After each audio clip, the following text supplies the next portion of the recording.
Hello, bonjour, je vais parler de Meghan Markle, on va parler du roi Charles et on va parler de Taylor Swift. Si vous vous souvenez, il y a quelques mois de cela, à peu près, on va dire 6 à 8 mois, il y avait toute une histoire qui avait été faite autour du fait que Taylor Swift avait décliné l'invitation de Meghan Markle à prendre part à une interview pour son podcast Archetype, n'est-ce pas ?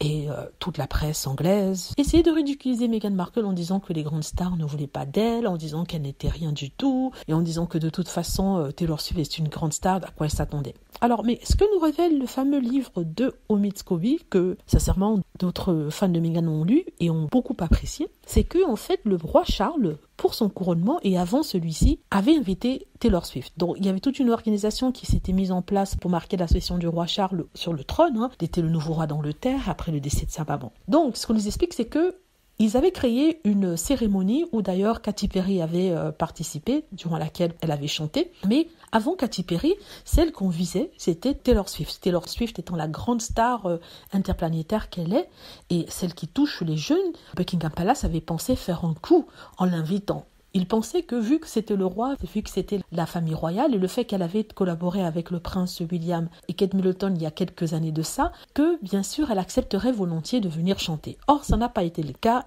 Taylor Swift a refusé de venir, prétextant d'autres engagements. Alors, ce qui est intéressant aussi, c'est qu'à l'époque, alors qu'ils moquaient Meghan Markle, les commentateurs royaux et experts royaux avaient déjà eu cette information-là, mais ils moquaient Meghan Markle, ils avaient omis volontairement d'informer le public du refus de Taylor Swift à participer au concert du roi Charles.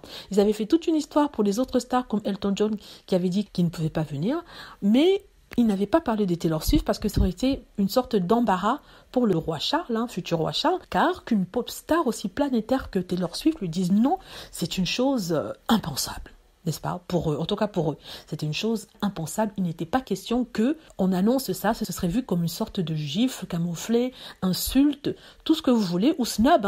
Il fallait surtout détourner l'attention vers Meghan Markle pour dire que, regardez, elle a été snobée par la reine de la pop Taylor Swift. Ça veut dire que les gens ne la suivent pas. Donc ici, en fait, ce que Omid Scobie souhaitait faire par rapport à cette information-là, je pense, c'est de montrer le double standard, que lorsqu'il s'agit d'un membre de la famille royale, tout est fait pour cacher une information. C'est-à-dire que quelque chose qui va mettre les gens dans l'embarras, que ce soit le prince Charles, Camilla ou même Kate et le prince William, n'est-ce pas? Tout est fait pour conserver cette information, que ça ne sorte pas sur la place publique et personne ne pipe, personne n'ouvre la bouche, personne ne dit mot.